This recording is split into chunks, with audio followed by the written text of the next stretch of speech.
Hello, everybody, and apologies for doing the live later today. But if you follow me on Facebook, you know what I have to deal with. It's just a lot of. I'm going to actually give you a. Let me switch to display. As you can see, I had a lot of branches that broke both in my mimosa tree and in my whipping willow. And my good neighbor and friend was very kind to come and cut them and even cut them into pieces. But the is that I still have to cut them so they can fit in the trash cans because we don't have the bulk removal until 2 months from now, and I want to have this done by Tuesday when we have the trash day, because otherwise the city can come and fine me. And I don't want that to happen because I don't have money for fines. Anyway, now that all the excuses are done, let's start doing that special hexagonal cane. And I decided to go with cobalt blue and white because that's going to give a little bit of a porcelainy look. As you can see, I have a dirty Skinner blend, and you don't have to go super duper perfect on it. Dirty Skinner blend is just fine, and you'll see why in a minute. So I have this. I'm going to go with it on the thinner setting on the pasta machine, and then I'm going to fan fold it.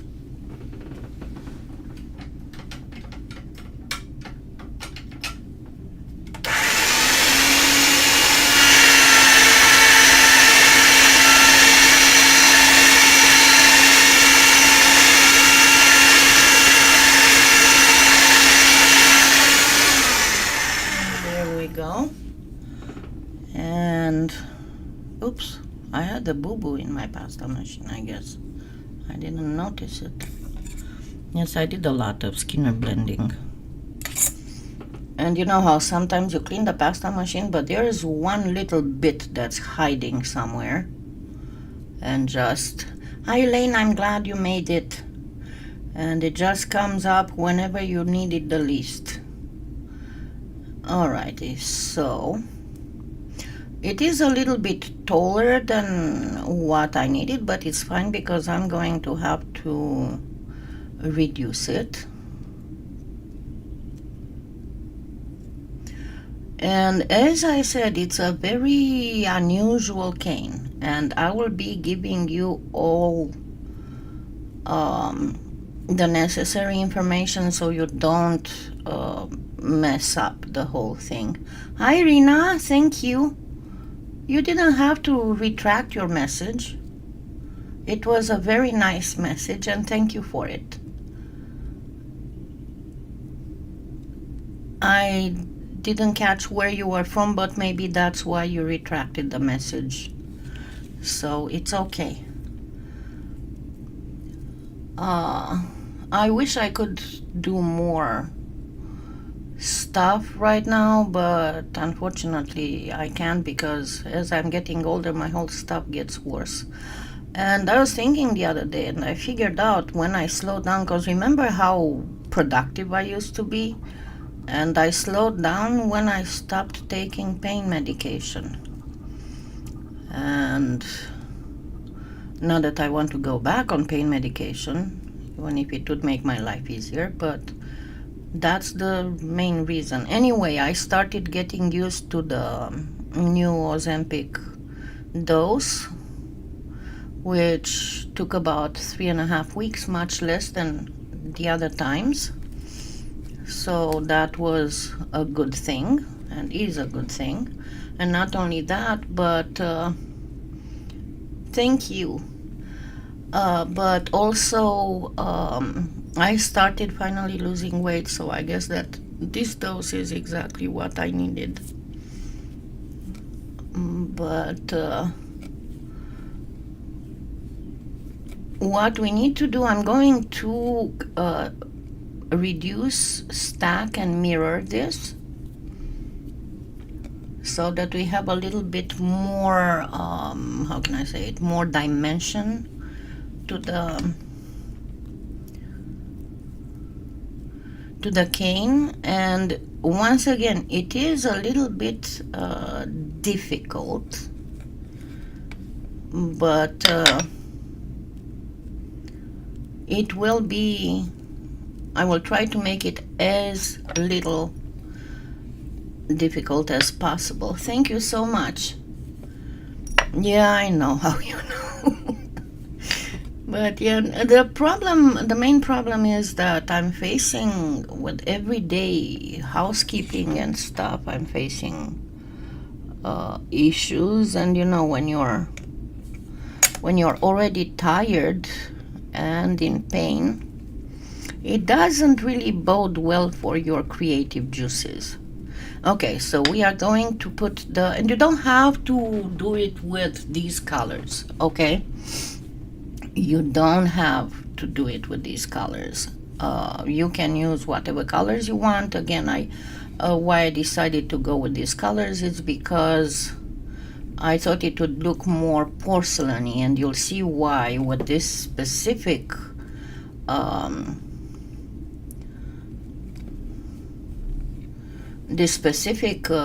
pattern. I thought it does really do good when it comes to making the slab when you put the slices together, because you will not believe that every one of those tile slices is the same when you'll see the final slab.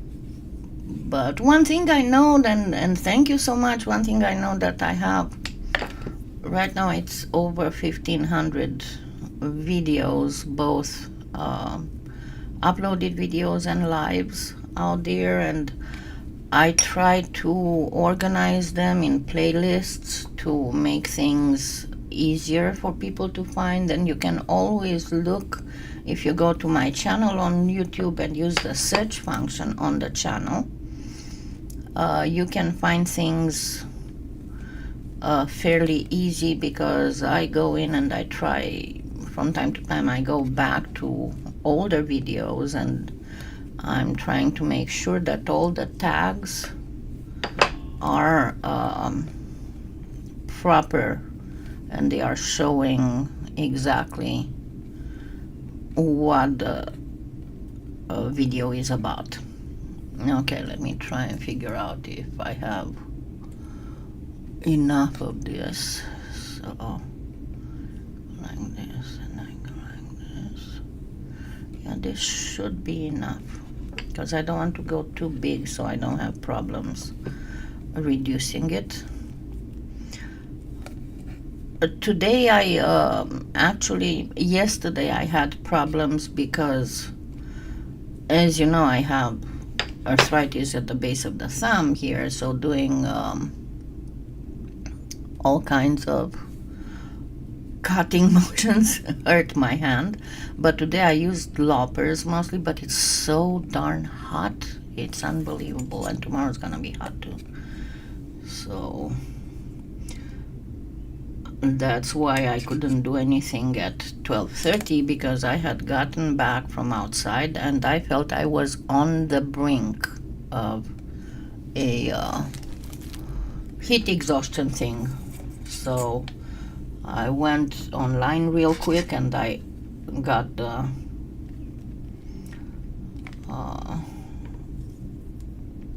live edited for later.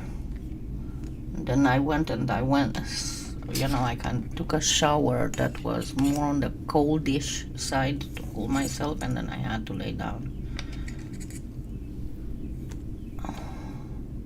So I am preparing my blue by simply stacking The blue is on the thicker setting on the pasta machine, and I'm going to probably have to stack even more, but you need to have stacked about, I shouldn't have cut that like that, but oh well. So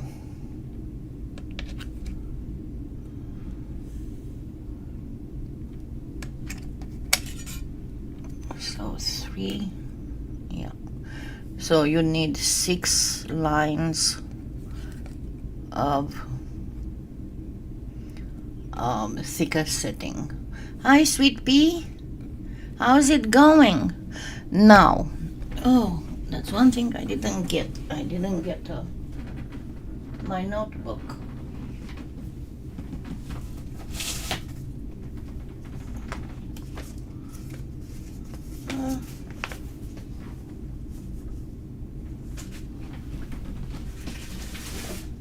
Because we will need the notebook, and you'll see in a second why. Okay, let me grab a sheet.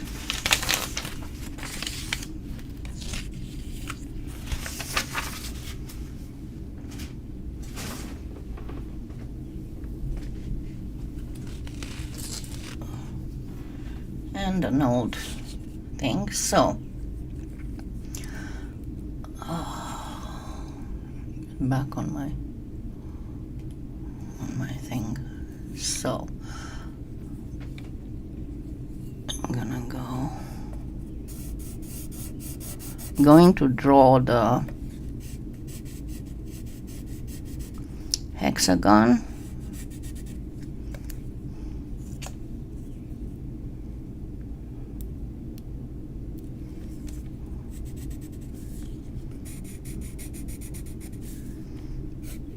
I think this should be big enough and still allow me to reduce it, because I have to make a decision between it being big enough for you to see what I'm doing and I am sorry, sweet pea, and me still being able to reduce it. Okay, so the first thing, we are going to take into consideration this side of the hexagon and this side of the hexagon. So on 2 of them, because I'm going to place these little lines, on 2 of them they will be relative to a side, and then the third one, because there will be 3 lines total, the third one, you see how these have a point in common, will be the point exactly opposite to that. So the third line will be related to a point. So 2 lines will be related to each to a side, and the third line will be related to a point. Now, the other thing that you need to keep in mind is that you kind of have to measure the sides in third. So the first line I'm going to have is going to be facing, imagine that these are U's, right? The lines are in the shape of U, like this, okay? And this will be where they are facing. So the first line will be facing this, and it will have to go from the third of this. So I'm going to just get on the middle of this and the middle of this. So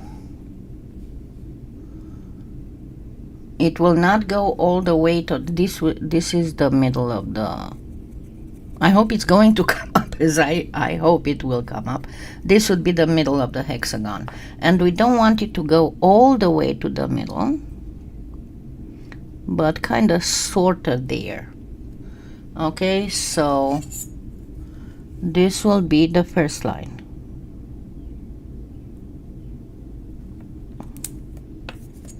And I got it a little bit messed up. It's not perfectly straight, but that's why I made the whole thing a little bit longer than I needed. The second line will be the same length, but it will actually intersect the first line. So we have this here, right? I hope I placed it correctly. And the second line will come again from the middle of this, so it's going to face the second side, and will come from the middle of this to the middle of this. But as you can see, it's going to intersect this one. So again, without going all the way to the middle. So let's do this a little bit in a diagonal.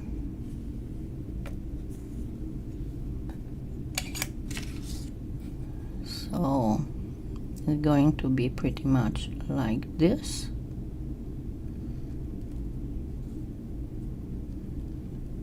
And cut. And the other side obviously is going to be the same. So again, a little diagonal.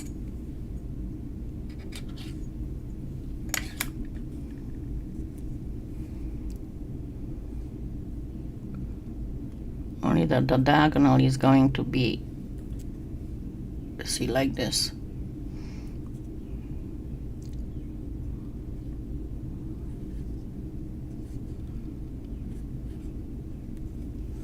So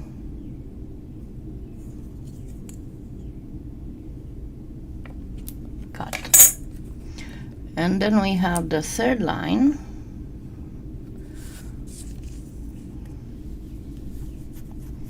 That is going to be, no, this is not perfectly straight. That is going to be facing the point, and will be going again from the middle of this to the middle of this. So it's going to be pretty much like this. It's very important that they all go on the middle. Okay, it's super duper important. Now, I'm going to first start filling this. And as you can see, there's a wider, it's not really a 3. And I know it is, I forgot to grab the circle.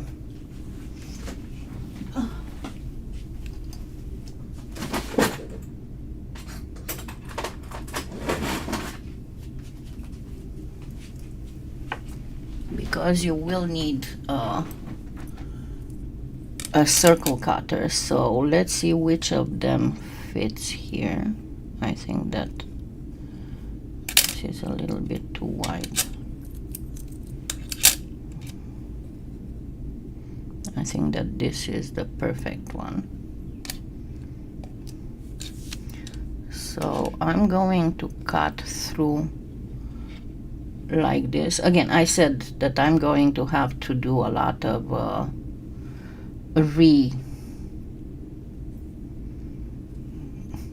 remachining the blue and restacking, but that's fine. Okay.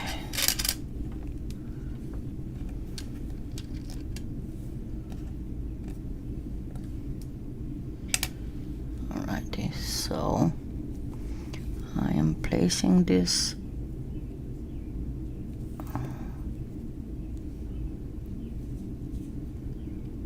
properly here with the thing. It's a little difficult to let me actually do this a little bit here. Just a tiny diagonal cut here and here.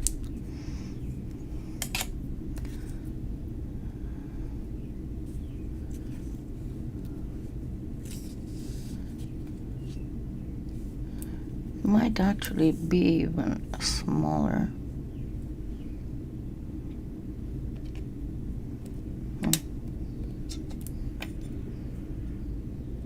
Yeah, it is smaller.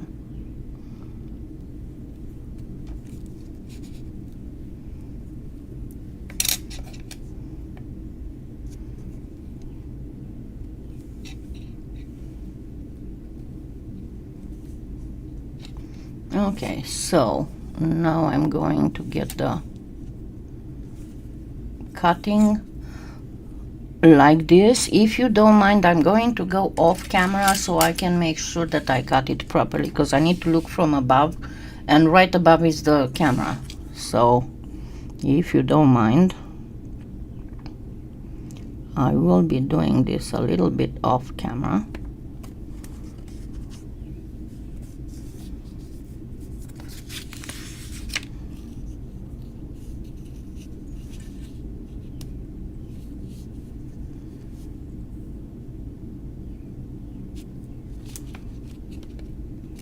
I didn't do it very good.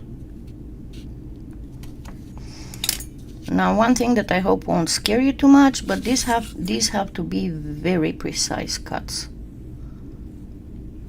Okay, so we took care of this.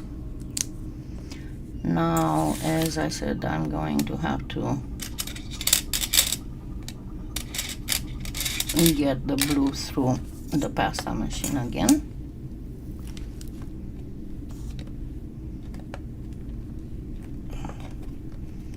Always on the thickest setting, because we want to have chunky stuff. Oops. Hope I don't drop anything on the floor, because I did not vacuum this week. I couldn't do the vacuuming too. With all the stuff going on outside, I couldn't do the vacuuming.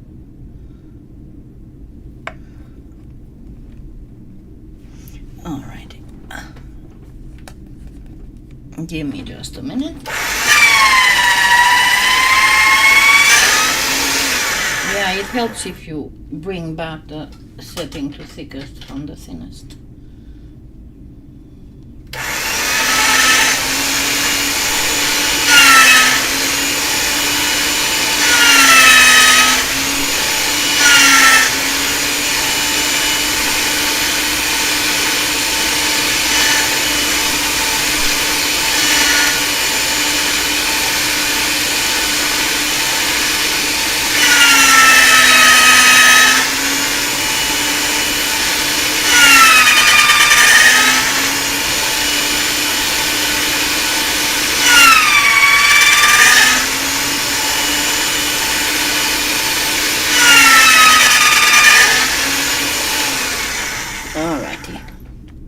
So let's make another stack.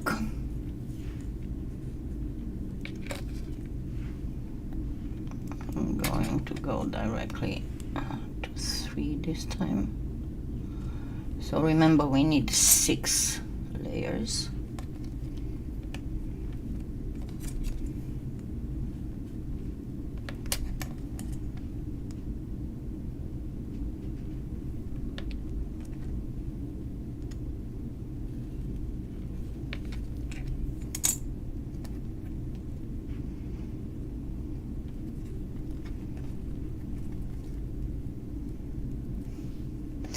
Alrighty, now come the more complicated cuts. So we have this, right? And then we have this. So as you can see, I have to do here this looks pretty much like a square, right angle. So I'm going to cut this into a right angle, pretty much, and place it here.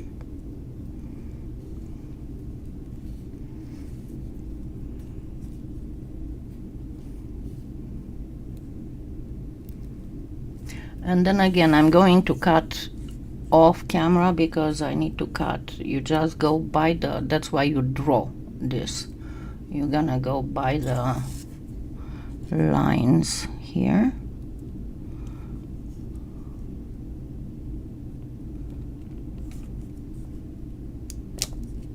Hey, you didn't have to lift.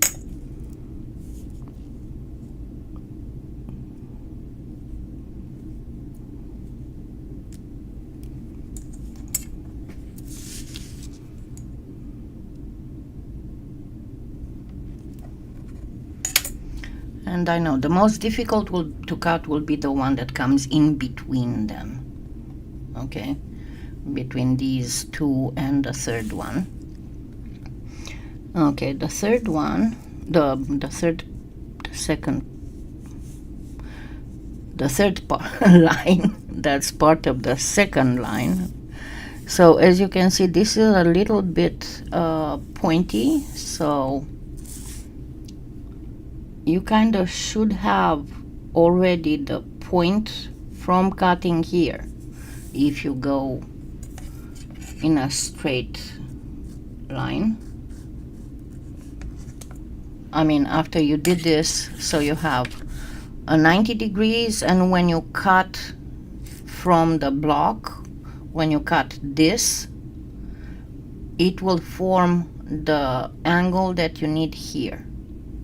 Okay, but just a little bit, let me actually cut it partially.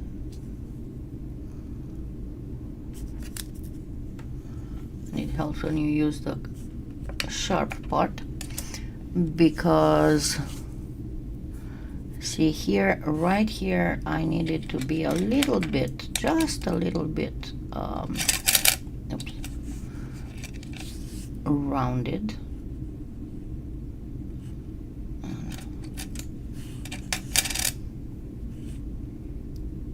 And I'm going to use this.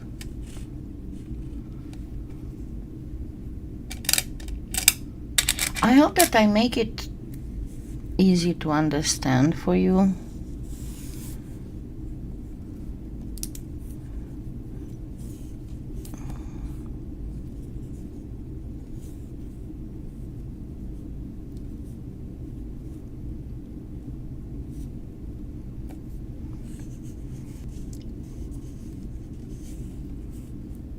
Right, and now again, cutting along the lines of the hexagon. So one will go like this.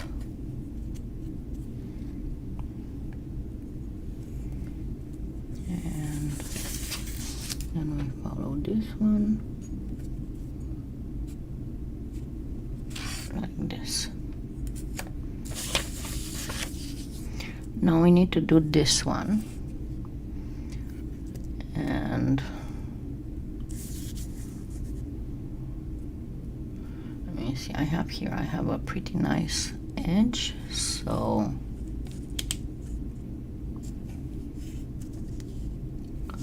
you just measure it like this and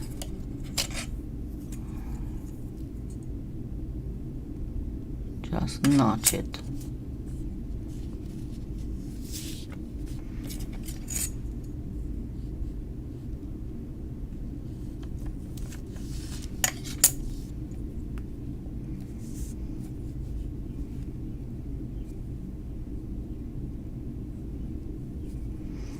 And again, I'm going to kind of cut here.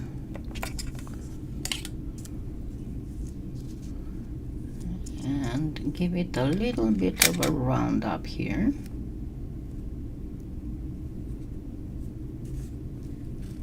So what would be this side?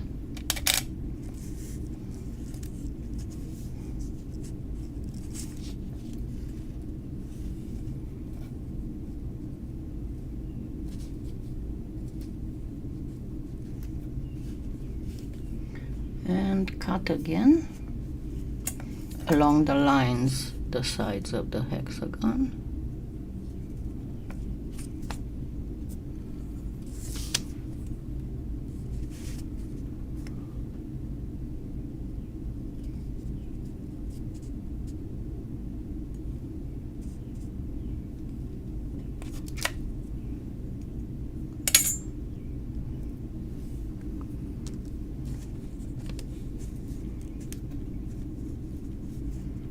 Alright, so now we have these.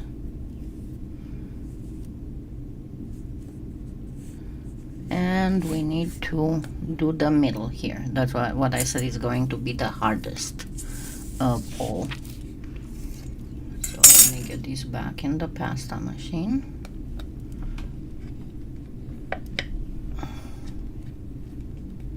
So I used the package of cobalt, you know, the 2-point-something ounces package, and about 1/3 of a package of white, because you only need a little bit for the lines. It's a little bit of cobalt for the lines, and I think that the rest should suffice to finish the whole thing.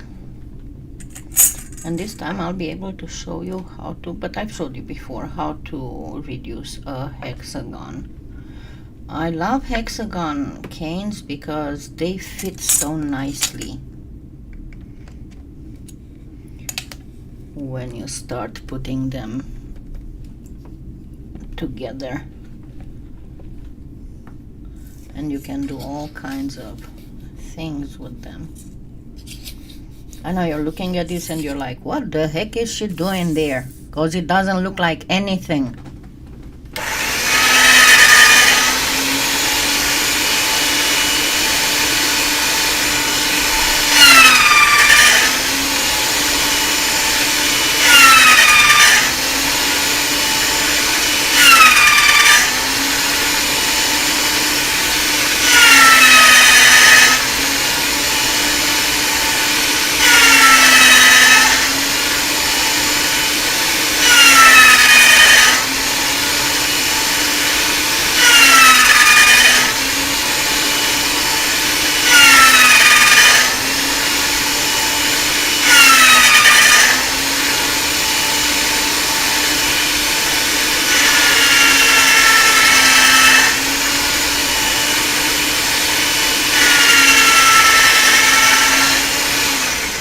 At this point I'm going to have to do more of this. Oh look, I forgot a piece here. So they're going to have to be this long.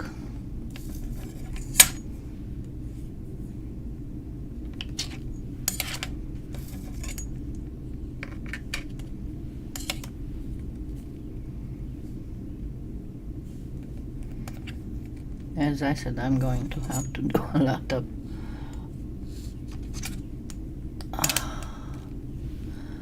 and this wide.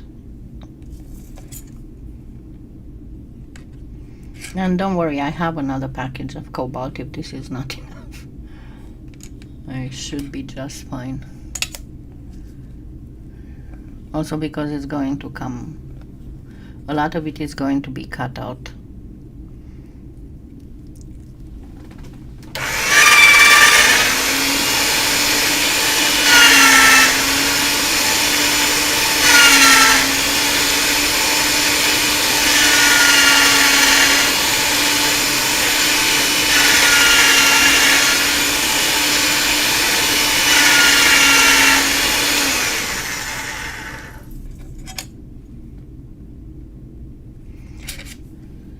So let me see, first and foremost, so I have 3. I need 3 more. First and foremost, let's see.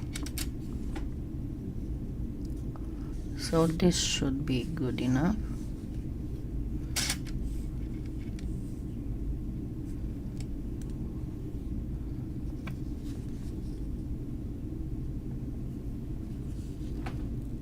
So see, I'm measuring how much of the thing it should go.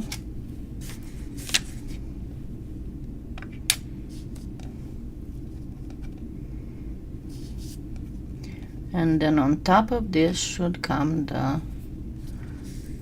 the other ones. So it should be right in the middle here. This should be the middle.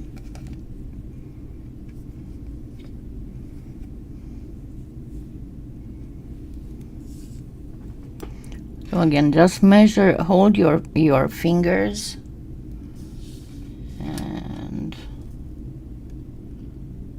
measure like this.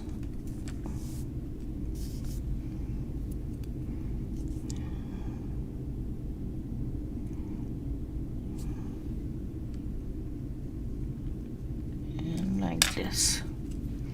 Now these go back in the, these go back in the machine. It would be funny to have to open another package just for a couple of them, huh? Ugh. But again, I had to find a common ground between it being large enough for you to see what I'm doing, because as you can see, it's fairly complicated. And me being still able to reduce it. And I think I do need another package. Just a second.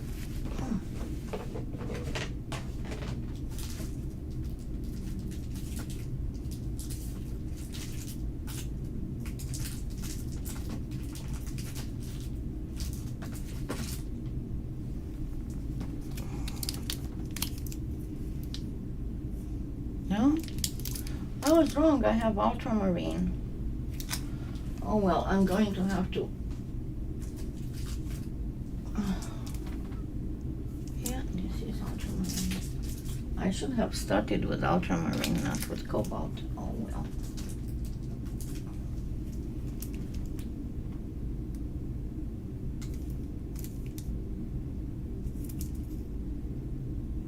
And this is, what is this? Navy. Well, bummer.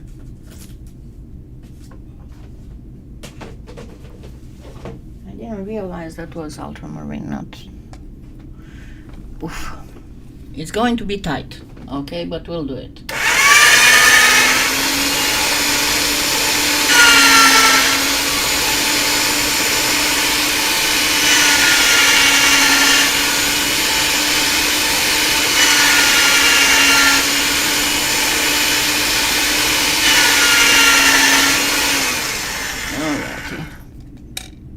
I might have to just cut the ends before anything.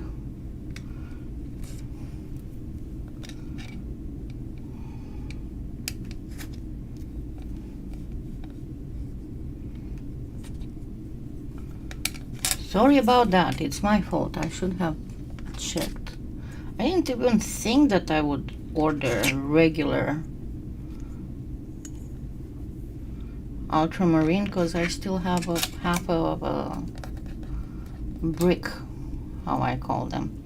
Okay, let's put this in here for now. So, oops, excuse us. For now, so I can cut on the ends and get more blue for me, because I still need two more things.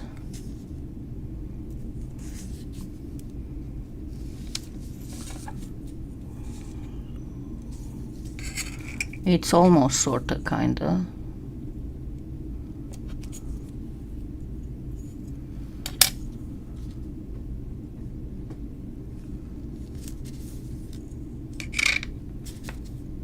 It's not perfectly cut right now, but I'm trying to grab my blue. And as I said, this part is the hardest to do. I should have enough. I need 2 more layers. Fingers crossed.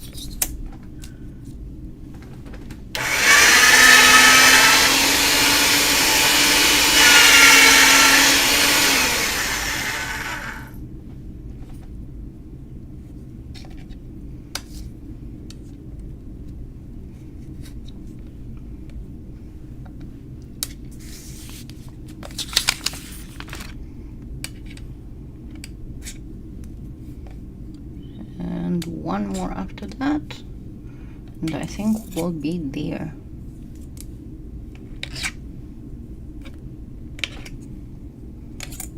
I didn't cut well here.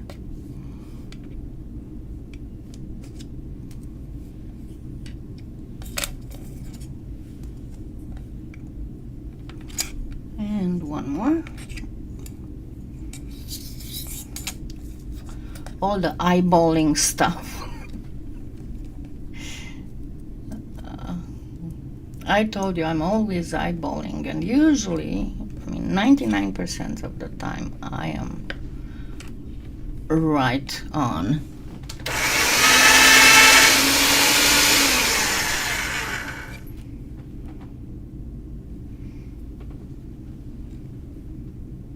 So this should be the last one.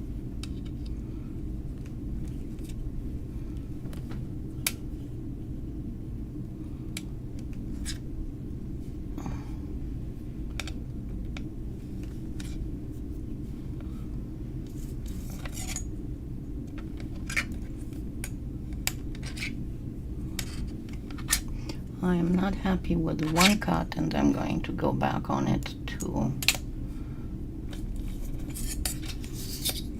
And these are these cuts, because I think I went a little bit like this when cutting. Definitely, see? So I'm going to have to go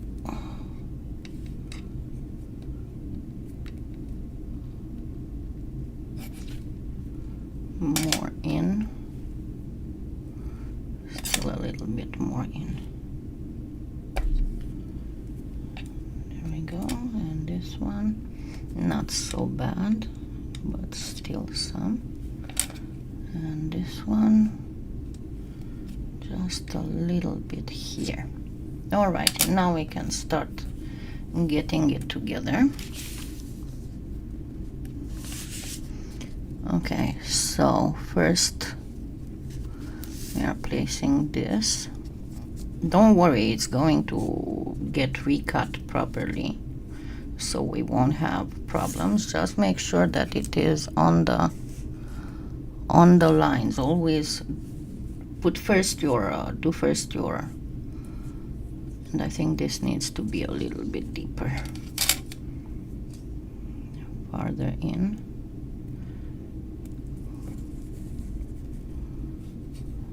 Because see, I have the middles here, and the middles have to line up with this.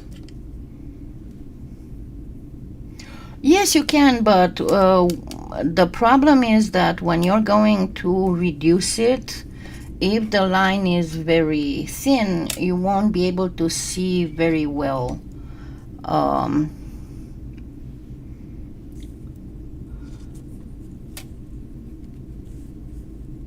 Okay, a little bit even more. You won't be able to see the line very well unless it is very, very, but it's going to be thin, and you don't want that in your design.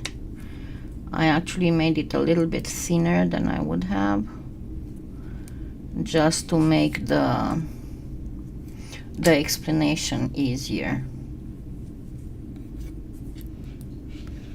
There we go. Now we are right on the line here.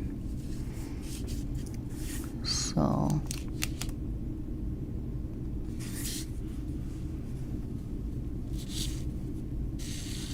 all right, now I'm going to cut on the line. Actually, I need to go a little bit more. And cut until you see the line on the paper. So always start with the design. The main thing you need to worry about is that these come straight in the middle. That's why I made the Skinner blend with the darker line in the middle. You can make it, another way to do it would be with the darker gray and these with gray in the middle. Also with white, it would also look very nice. Okay, so, but the most important part that you need to pay attention to is for these lines to get on the middle of the side.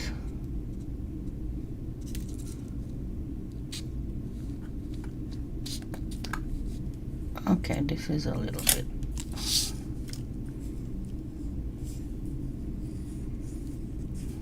There we go.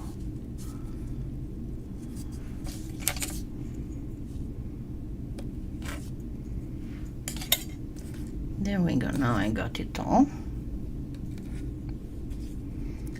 And I can get rid of the paper and start reducing. The thing with reducing a hexagon, always make sure that you do the flipping, because you need that flipping. And first you start with the sides. I hope I won't mess it up too much. See, here it is messed up. Right here it is messed up.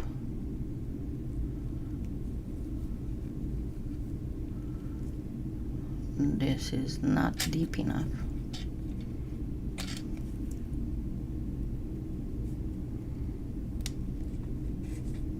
You see why I said that? Okay, I dropped something.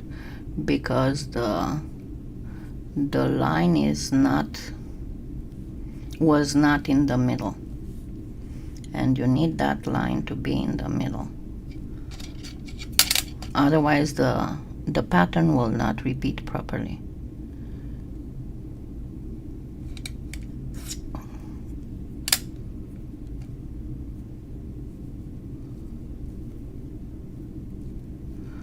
And this one needs a little bit. I'm going to try. No, I cannot cheat properly.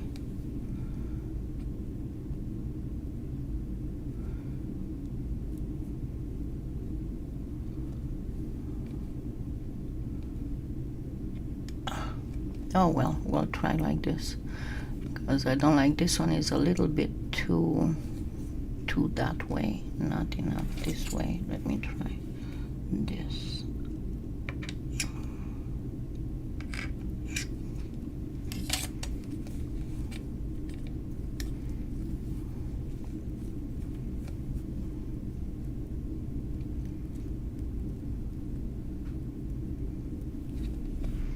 And here, but it's okay, we can fix it.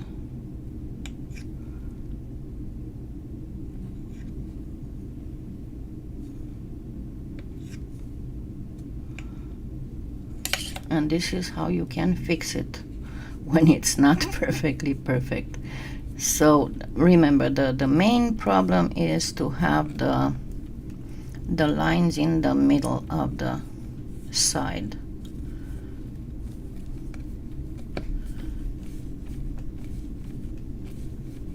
And it might get a little bit deformed during the reduction, but it's going to be fine.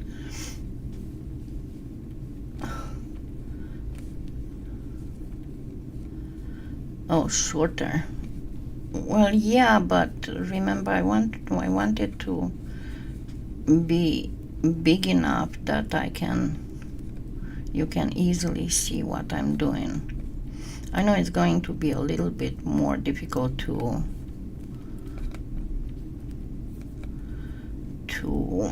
reduce being so large, but we'll get there, I promise you. Once I get it to about an inch tall, it's going to go much easier. But you need to keep the hexagon. Don't worry if, as you can see, it does deform a little bit every time you press, but it's okay. It's supposed to do that. You don't have to worry about that. And once we get to it a little bit shorter, taller, and I can start using the roller on it, things will get much easier. And now, unfortunately, this specific one, as you can see, you cannot start with a triangle because there is no triangle. Okay, so try to press a little bit harder in the very middle of the hexagon, even if it deforms it for a little bit. But it's okay because you want to move the clay that's in the middle so you don't get too much wastage, as otherwise you'll get a lot of wastage. And this is not it's not long enough for me to start doing this properly.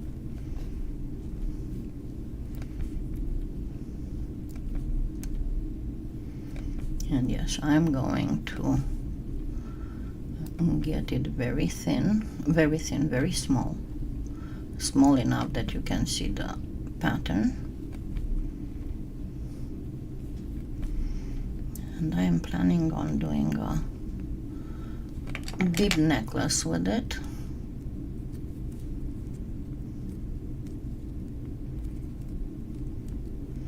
As you can see, I'm squeezing the middle more than anything. It did twist. Well, oh well. When I'm starting to get pains, I'm starting to mess up.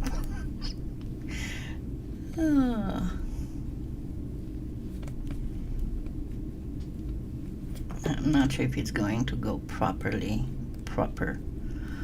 because one of them is very twisted from the middle. This one is not exactly in the middle.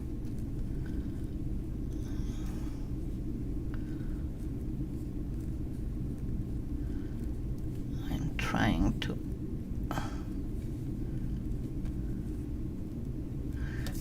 I'd better cut this.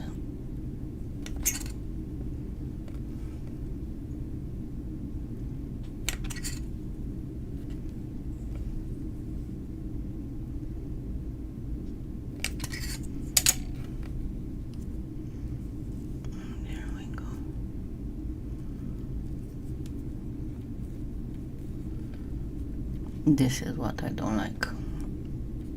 It didn't come up properly.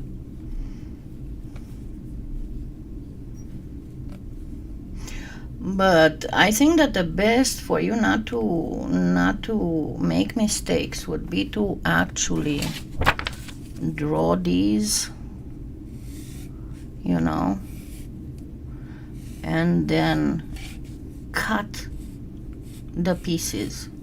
So you can place them on top of the clay, and that way you can cut the clay in the shape that you need it. I'm thinking maybe I should have not cut the blue clay, just do strings and fill it like that, maybe. But you know how it is. Looking back, it's always 2020. And don't worry, I'll show you what to do with these.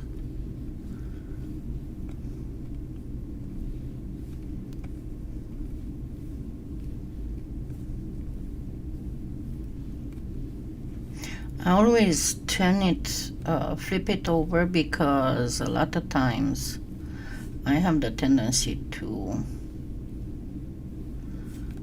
do more on one side than the other because my right hand is much stronger than my left hand. Way stronger, so I always need to pay attention to that. And yes, we need to go way thinner, way smaller than this.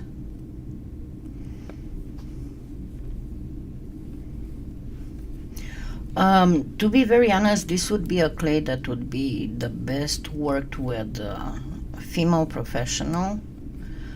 But as you know, my hands don't really allow me to work with female professional. But being a very unforgiving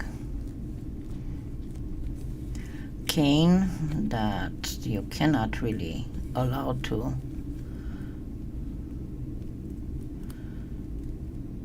mess up with, it's not one of those easy peasy, so breezy things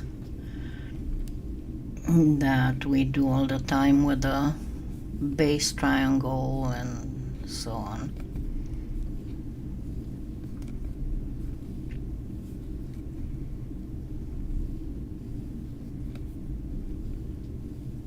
And with these we'll make, I'll show you a little bit how to make cobalt porcelain beads looking like cobalt porcelain.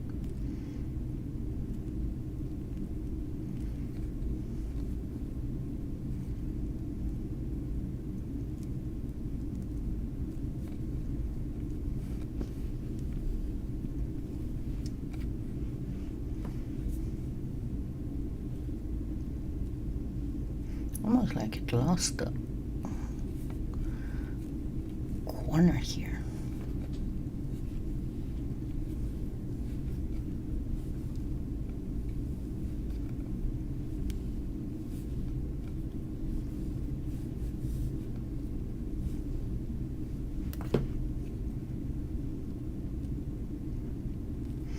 Okay, let me get half of it to make smaller. And I will leave half.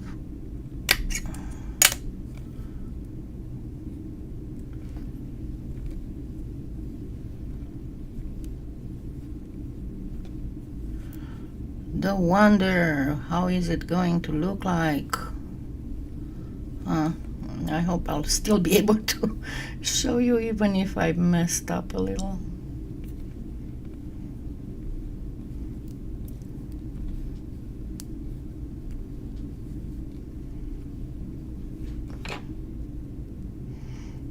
Okay, now I know this is the most boring part as you are watching me feverishly trying to get this faster without blowing it.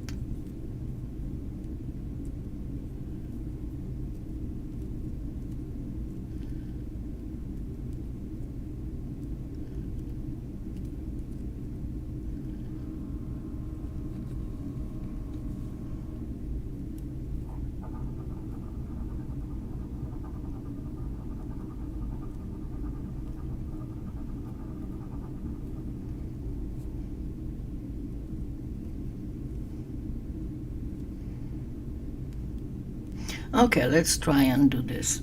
Let me grab a piece of something. That's not... Actually, I'm not going to grab a piece of something. I'm going to put it on wax paper. Let me grab wax paper.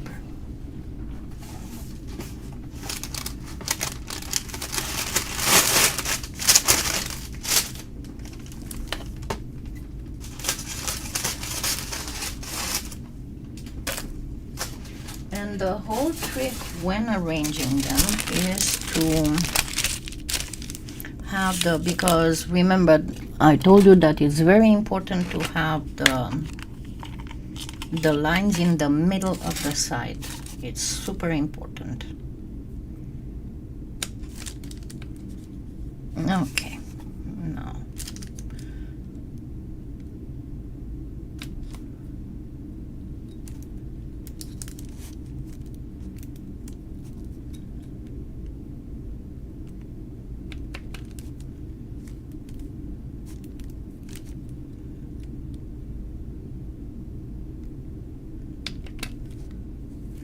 because once you have that, everything falls in place by itself without problems.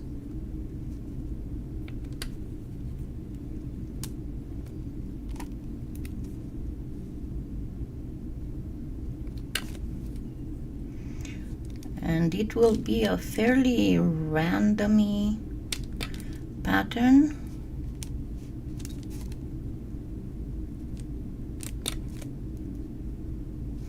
Now remember, why is that? Because on each and every side we have a line that's right in the middle.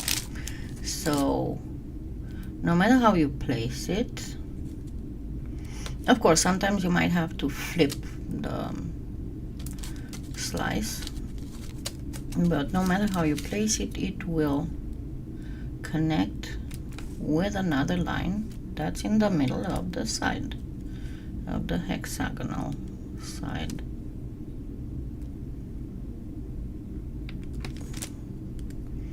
Okay, let me see how I can kind of arrange it by hand where I messed up. So we start with this. I didn't cut it very well, but it's going to. Of course, if I pull too much, it's going to break. Okay, so let's see if this goes.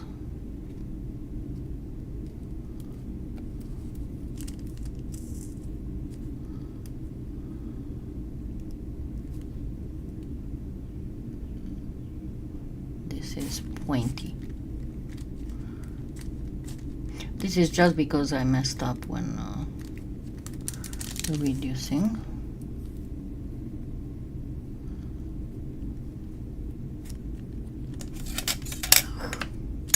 I hate it. Okay, let's make here a circle.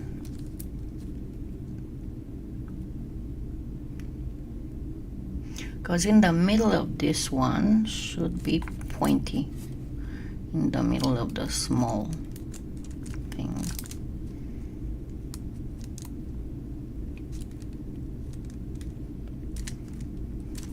Doesn't really make much sense when I do this, right? So here I can put another one, just like here, another one of the little ones. And the little one is pointy, so it can fit. And another one of the little ones.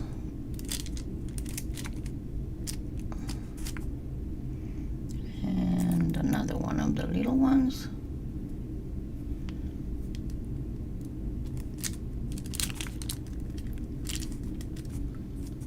See how it creates it without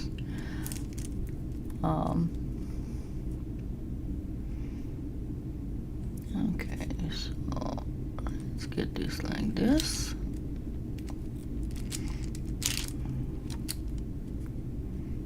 Okay, I messed up here. What did I miss?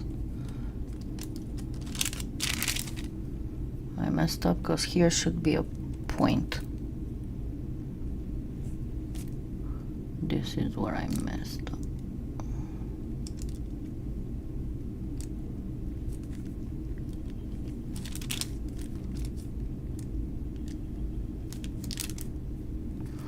It's all my fault. I messed up when reducing because I almost undid one of the sides. Almost effaced it.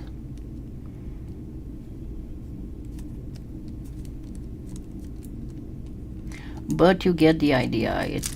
It will create a pattern no matter how you how you place them, even if it doesn't look possible, because of the fact that you have a line on each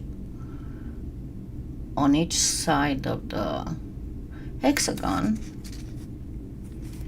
It is going to create a pattern no matter how you place the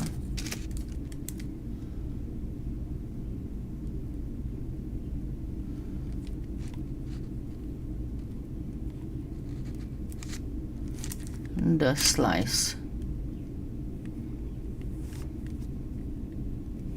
So this should have been, here I messed it up, but you get the idea. I hope you get the idea. No matter how you place it, it's going to create a pattern, and it's going to create a pattern perfectly. So all the issue is to have the line in the middle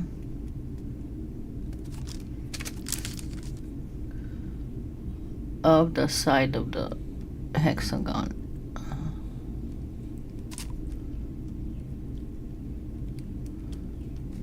See, this is supposed to come here. It's not very well done. But you get the whole idea of it, and it will look a little bit like a Greek vessel. I don't know if you're familiar with ancient Greek pottery, but they had this kind of stuff on them, because when I cut it, it's almost like it's a square instead of, see, I'm supposed to have a point here, and I don't have a point here. I guess the best bet is also to let the cane rest a little bit before you start cutting it. That would be a great idea, so that it doesn't completely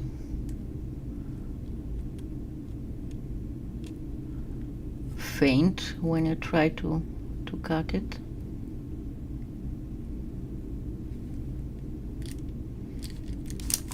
But this is the whole thing. So essentially you have these are based on the size, this is based on the point, these two intersect, this one doesn't intersect, and then no matter how you place it, because of the fact that there's a line in every middle of every facet, it's going to continue the line, and you'll be able to get this kind of stuff. Now, before I go, I promised I'm going to show you how to make nice cobalt porcelain beads from all the mess ups.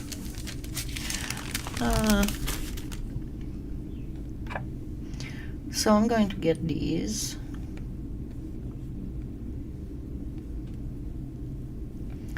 And I'm going to do a little bit of chopping, just a little bit of chopping.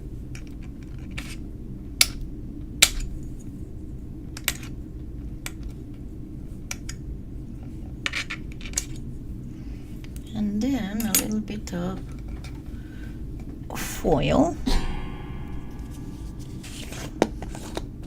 not foil, leaf. This is not foil. And I use only gold. I just have this at hand. And it's a variegated.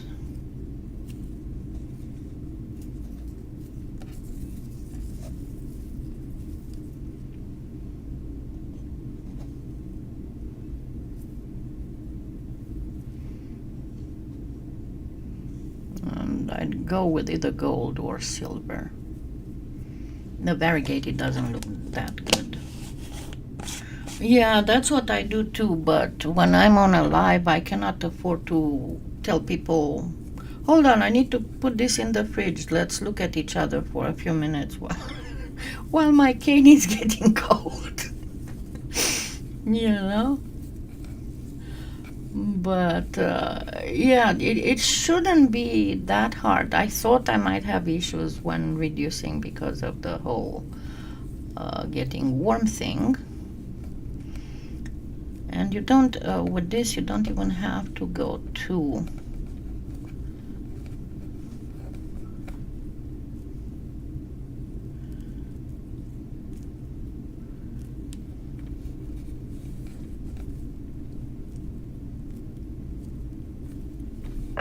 thin. But yeah, that's the main issue whenever you do canes on a live, because you cannot let the cane rest.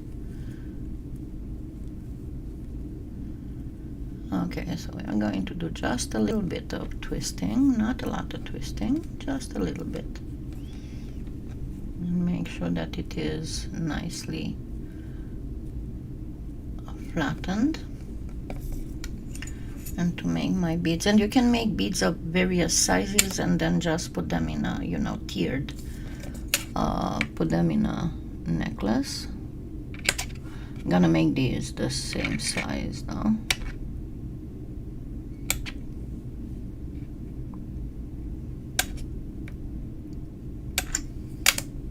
So we are going to push this together on each of them.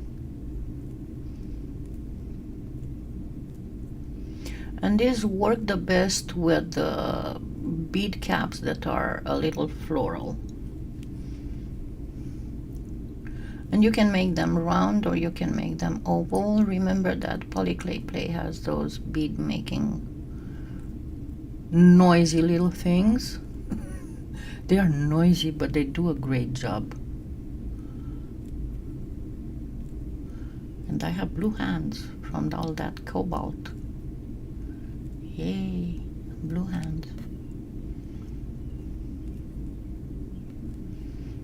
So just pull together each of the cuts. See, just pull it together. And you can measure. I didn't measure, you know, me and my eyeball.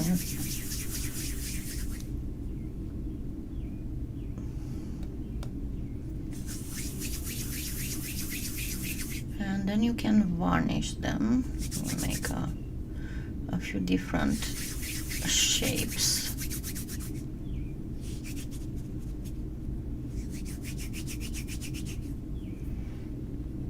So you can see how they look in different shapes.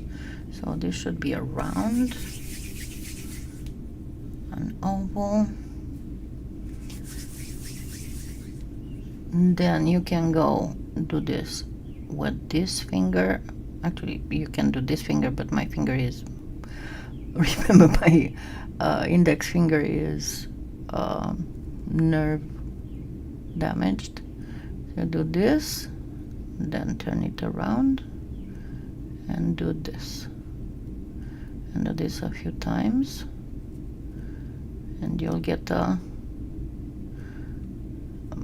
bipyramid. It's not a bicone, it's a bipyramid. Or you can do, they do, I don't know, I didn't use them a lot because I didn't have to make okay, now I'm going to go a little ovalish and then simply turn it with these fingers, turn it, and with these fingers pinch, and it's going to create a swirl. I'm not turning with these fingers, I'm only pinching. I'm only turning with these fingers.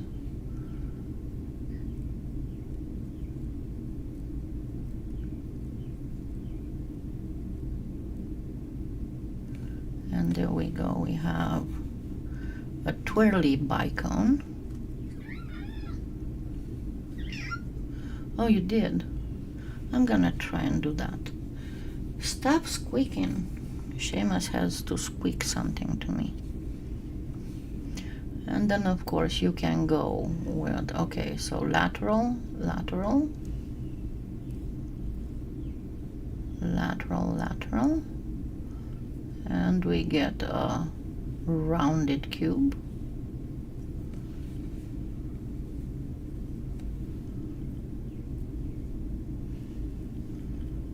And the third one, the last one would be the cylinder. So again we go around and then simply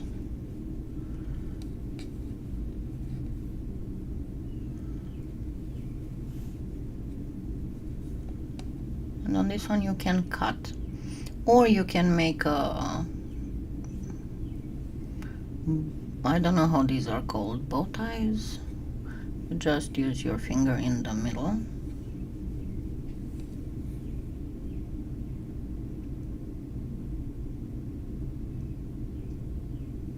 And there you go. And you can use on them the same principle with turning. And it's going to start twisting the clay a little bit. So here you go, several types of beads you can do from all the leftovers from the cane.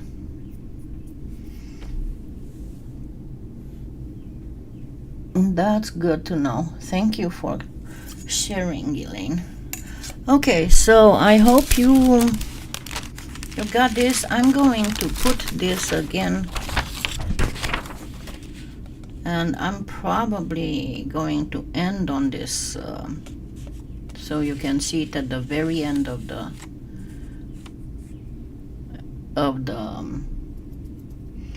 video, so when you come back to look, you don't have to, what did I do with my pencil?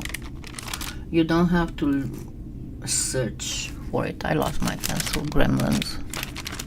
The gremlins have stolen my pencil, but I hope you can see the whole thing. So it should be, and yeah, you can use, if you make it smaller, you can use the cutters without a problem.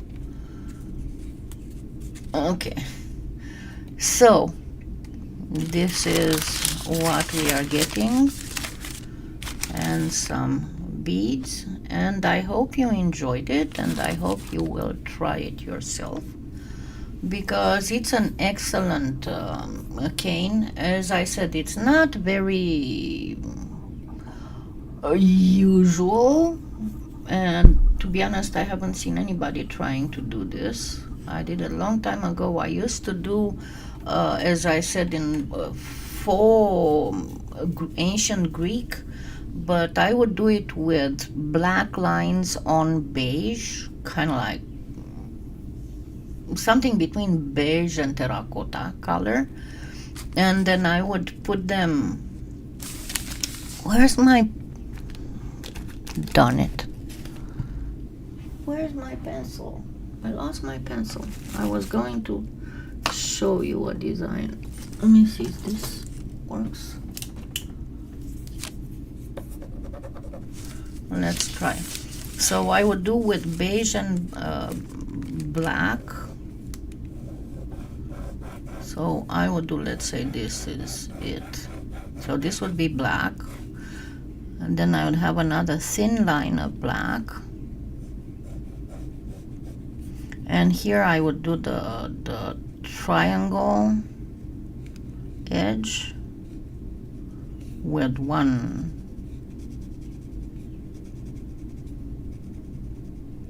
and this works beautiful on bracelets, absolutely fabulous.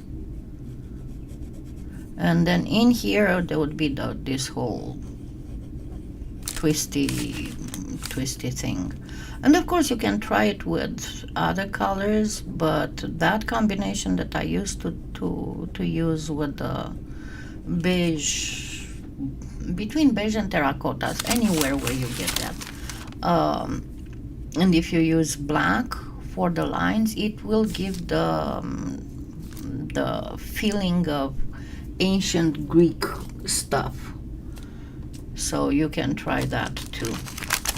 And of course you can try this one with blue on white for a more even more porcelain like thing. Okay, so thank you so much for being here. Wish me luck with my garden, so I don't get bedridden by the time I'm getting it, and I am running to water my tomatoes because I have tomatoes. So thank you. Have a wonderful week and see you next Sunday. Bye.